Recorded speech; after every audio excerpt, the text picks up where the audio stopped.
this is where you come to do winter testing. This is the place that have all the grades, all the conditions to get this truck tested. Every single truck OEM and Tier 1 come to this place to make sure that they get the cold weather, snow packing, so that we can do the main testing that we need and get the facilities that we need. Well, thanks everyone. Let's get the plan for the day. The idea is to start the truck inside today, then we'll drive out. Ideally, we'll just break in the truck. Let's do some no load first, just bobtail. So as we've built 7 trucks for the alpha phase, 2 of those we've already delivered to our customers in LA. This is what we call the propulsion and thermal vehicle. This is the instrumented fuel cell alpha truck where we have hundreds of sensors and instrumentation to capture data and then do optimization. So that would be the main goal for today. Make sure the truck starts on warm start, goes out bobtail, comes back, then goes out again fully loaded, figure out the battery temperature logic, and then the fuel cell cool down so that we're then ready for tomorrow trying the cold start. Anything else? All right, let's get this one done, guys. Have a good day. Being able to do power management and energy management to ensure that the vehicle will perform in all the different weather conditions and environmental conditions is what I would say we're developing most of the IP that we are doing. By the time these trucks go to production, there will be a lot of fine tuning and different areas that we've already gone through.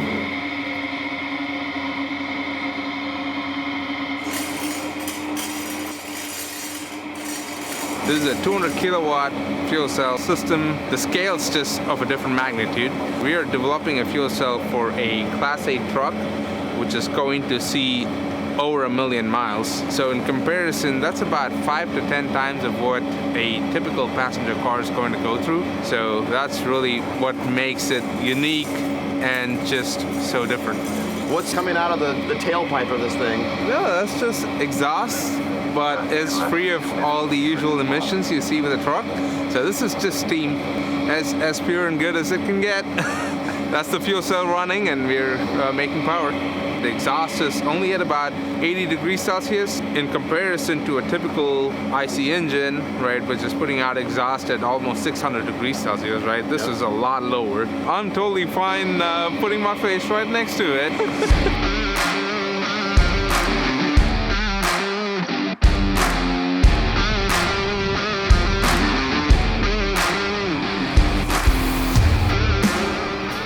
Control, this is FCEV and FCEV support engineering, area 51. So I'm gonna go down to the end and then come back, and then I'm gonna do some figure 8s just to warm up.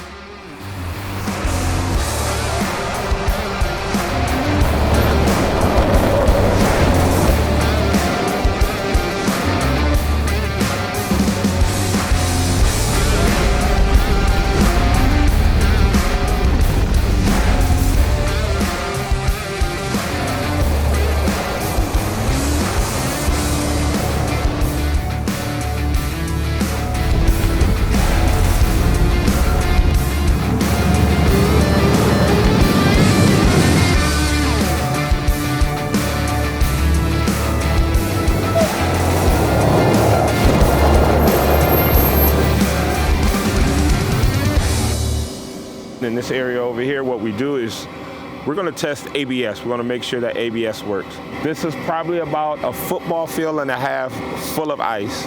It's going to slide, but this is flat, worst case scenario. I'm really curious to see what fuel cell does in the first iteration. Everybody ready?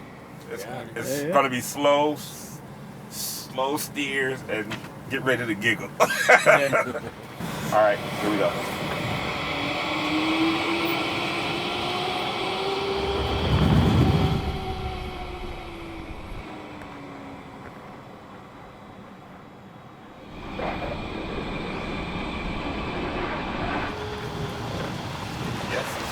Ice is really good. Yeah, it is really good. All right, that was pretty good. I'm gonna do one more, and then we're gonna break for lunch. So, Roddy, just to let you know, the ABS on fuel cell will not let me spin this vehicle around. It is very good. Thanks. I want to make sure the engineers hear about it. All right, here I go. And brake.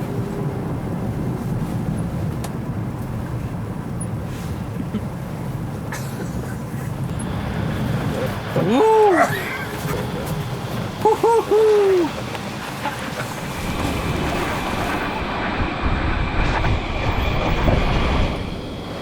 What are you thinking, my friend? ABS is really great on this vehicle. Braking on the ice in this vehicle is phenomenal. And that's the first iteration, so it's very good. Great day so far. The truck did great. The truck had fun on the snow, on the ice, but truck is ready for get some load on. So we're gonna put the trailer now. The plan is to get 80,000 pounds and go out again, do more snow, more ice, and come back and see how did we do.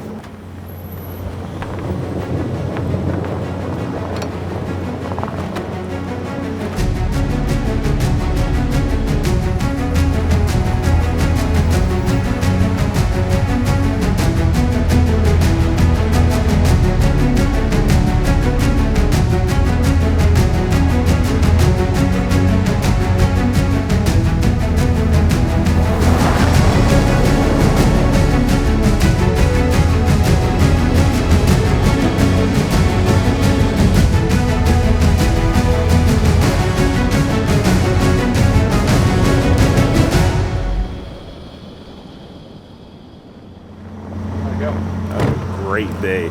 Good job on traction control and yaw sensing, and tried to get the vehicle out of character, would not get out of character. Okay. Phenomenal. Great. I am Sweet. stoked.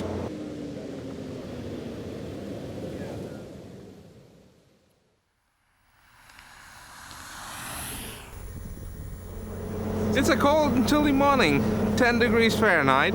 We put the truck outside our heated tent and let it cold soak overnight, where the temperatures drop down to about minus 15 degrees Celsius, give or take. We knew that some of the sensors freezing up because the fuel cells make water. As a countermeasure, we put some heating blankets around the fuel cell. As part of what we've learned already, we're already making changes to our beta design. If we had all this perfected, we would be in production today. So we're not yet there, but we are learning, and it's a continuous process.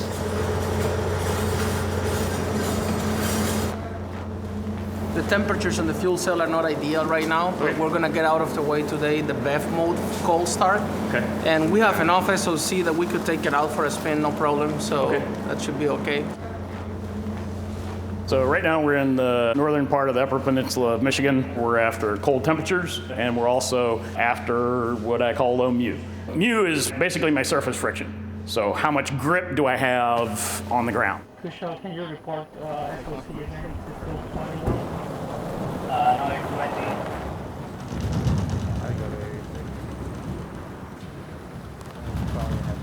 Richard is trying to get the truck to fight with the lane change and get the truck to come back on lane and get it stable. And so the stability control system is jumping in and keeping the truck stable, and so far so good. How is it going? Pretty good.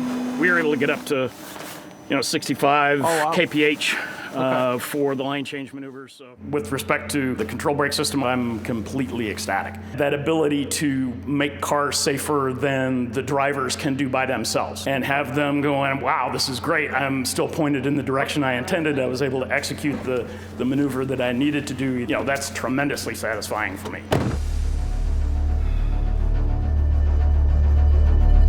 So we're ready to wrap it up. We've gathered a lot of data that we needed for the beta phase and for additional development. Our truck is ready to go for a final evaluation and a final spin. What I'm gonna do is a series of lane changes. 3, 2, 1, to left, back,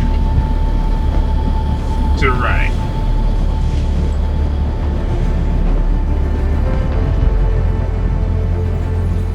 Good.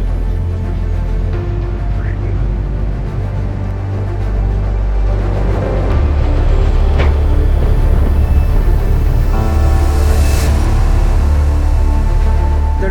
1,000+ people behind that truck that made it come to the place where it is right now. Our suppliers, our plant, our engineers, our supply chain team, everyone that's behind this truck has made it possible to be here today. This is a transition that is not easy. Definitely a one-in-a-lifetime opportunity to be an engineering in this time of transportation.